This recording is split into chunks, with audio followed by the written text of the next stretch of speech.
we are getting very close to October 11th, 2019, which is this coming Friday. What is happening on October 11th, 2019 is someone is supposed to be appearing in court.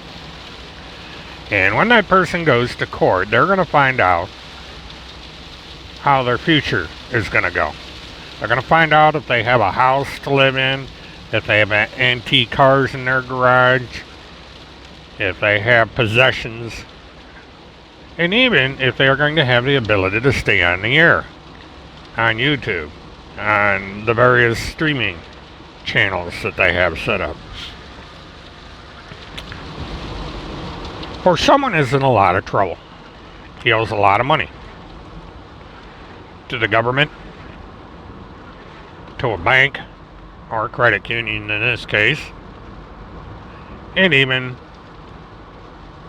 might wind up owing money to his spouse. And this is building up a lot of pressure, both now and more than likely after October 11th. For it's after October 11th that things are going to start happening. The judgment, if it happens on the 11th, is not instantaneous. The judgment is not going to be given at 9 o'clock in the morning, and then at 10 o'clock in the morning all hell breaks loose.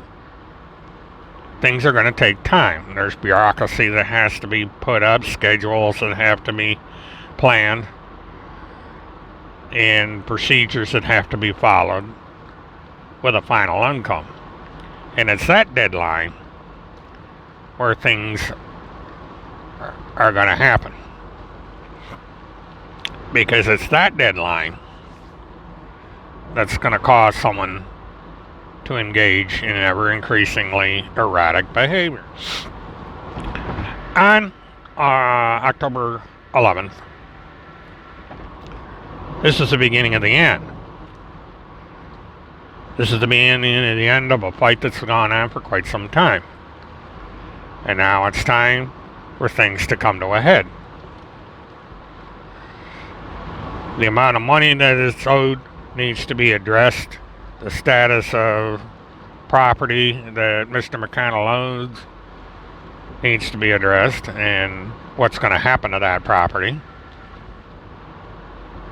Now, it is alleged that Mr. McConnell owes in excess of $100,000 in taxes. Those taxes are going to have to be paid. Now, the normal procedure in this situation is for the federal government to seize assets. If it's a state government, same thing applies. Assets are seized, there's an auction held, the assets are sold, and put towards whatever is owed. And if there's not enough money to cover what's owed, then there's a problem. You know, and they just don't say, oh, well, we only got $20,000 of the $100,000, you know, and it's just the way it goes, and, you know, you got away with not paying taxes on $80,000. No, they're going to want their money, every penny of it. And they're going to look for ways of getting that money. And if they don't get it, there may be talk of going to jail. Hard to know. You know, the IRS is funny. They do things different depending on your situation. Now, the IRS is not Field McConnell's only problem. Field McConnell has a foreclosure staring him in the face. Or at least he did have, the last I knew. And Field McConnell doesn't recognize the law, either in the case of his taxes or in the cases of his home and all his property. So what we have here, we have a man that is armed to the teeth with some pretty serious heavy-duty weapons, if we're to believe him. living in a compound. Now, in actuality, it's a big house and it has a lot of outbuildings. But under certain circumstances, this could be considered a compound. Just like the rather odd-looking building that David Koresh was in when that little battle started up. Because eventually someone's going to serve a warrant. They're going to serve us a notice of seizures, notice of eviction, notice of this, that, or the other thing. And Mr. McConnell's got a decision to make. You know, is he going to abide by the orders that are given on this little piece of paper, or is he going to come up with some sovereign citizen argument about why he's not going to do that? Now, Field McConnell has kind of boxed himself here, and then he's gone down the route of sovereign citizens, saying that the court is a kangaroo court and none of this stuff is appropriate or relevant or any of that, and that there's no point in following these rules and regulations and laws.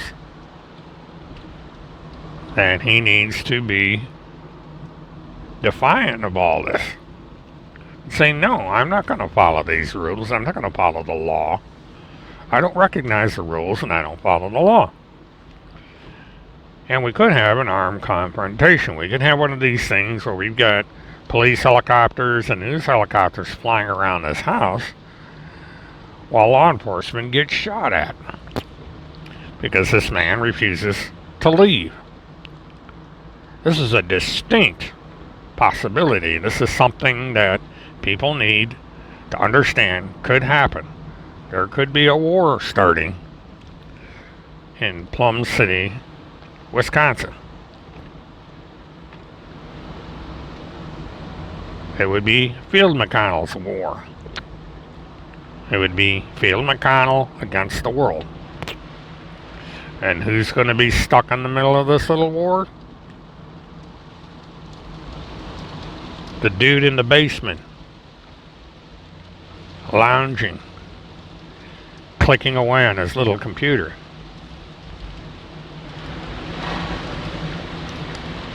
Because when all is said and done, Field McConnell may invoke that you are not getting anything he owns unless you do it over his dead body. And that may result in another Waco, another accident, innocents caught in the crossfire. What's Tim, Holmes, Seth, and the others in that house going to do if Field McConnell goes off the deep end and there's a Plum City version of Waco? How's that small town going to react to this individual soiling the name of their little town with his defiant stand? We may find out.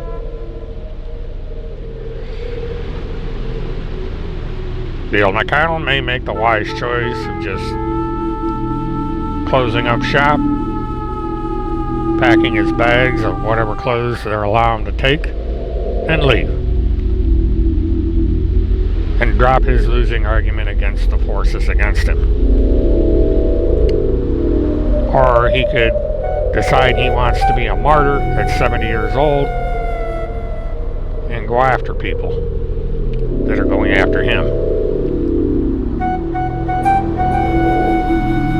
That's going to be an interesting thing to look forward to. Not this fantasy about people getting disbarred on the Marine Corps anniversary or some call of reservists or anything of that nature. It's going to be Field McConnell's War.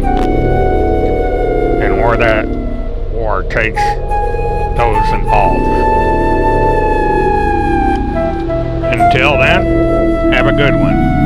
This is William K. Murtaugh